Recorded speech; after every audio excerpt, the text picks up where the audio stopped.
Astăzi câteva minute tehnici de protecție energetică. O să vă ofer 3 pe care vă sfătuiesc să le faceți una peste alta. Pentru că fiecare, hai să numesc cilindru de protecție, are sarcinile și fișa postului propriu. La unul din filmulețele cu Caruna v-am arătat, v-am prezentat cum se face o protecție împotriva atacurilor psi, împotriva inducerii unor gânduri care nu sunt ale dumneavoastră, și anume folosim simbolul Halu. Desenăm simbolul Halu, Z, infinitul, urc, acoperișul și de 3 ori cerculețul. Spun Halu, Halu, Halu, ridic palmele în sus, pe inspir abdominal dau o mișcare de rotație ca de giruetă simbolului deasupra capului și pe expir lung trag simbolul pe mine până sub picioare. Acum mai folosim un device poate cunoscut dumneavoastră și anume coloana de lumină a Arhanghelului Mihail. Pentru ca să meargă mai repede invocarea, folosesc, desenând deasupra capului, simbolul Rama, numărul de telefon, în ghilimele, al celebrului Arhanghel. Rama, Rama, Rama, Rama, ridic palmele în sus, ca și când aș prinde o țeavă, o conductă cu diametrul de aproximativ 1 metru, de culoare, e foarte bine să vizualizăm, de culoare albastru electric, albastru cobalt.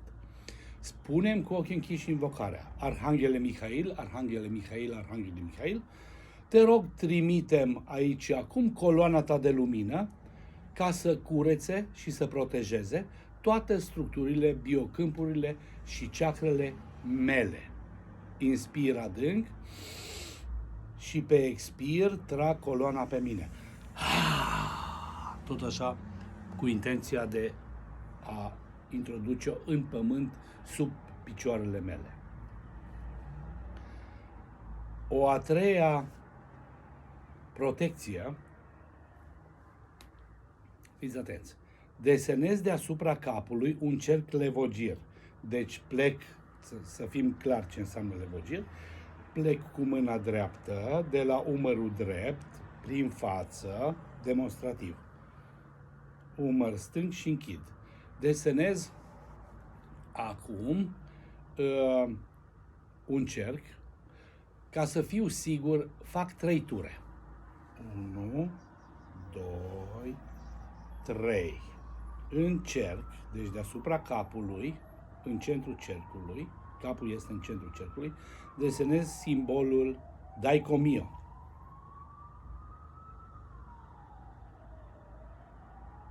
Daikomio, Daikomio, Daikomio. Prind cercul, inspir și îl trag până la picioare.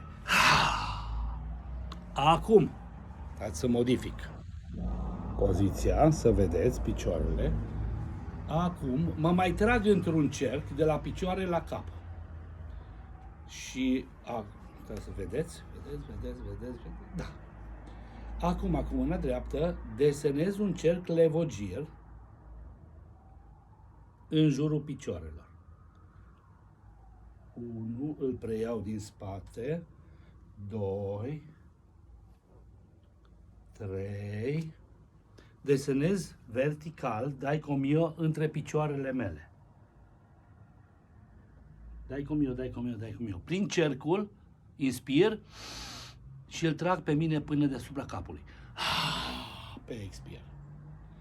Iată, dragii mei, foarte rapid, 3 cilindri de protecție pe care îi trageți pe dumneavoastră ca să vă fie de folos și să vă fie mai bine în această viață. Ne vedem la următorul film, habar nu am cu ce. Cred că vă voi povesti un pic despre cum să avem grijă de burtica noastră, mai ales de colon, și prin tehnici de respirații și prin o dietă ușoară. O să vă prezint ce fac eu pentru abdomen, mă rog, și cum arată abdomenul meu și uite așa, încetul cu încetul vă introduc în viața mea. Era să spun secretă, nu-i secretă, n-am o viață secretă, dar am o viață altfel. Vă mulțumesc, spor la treabă!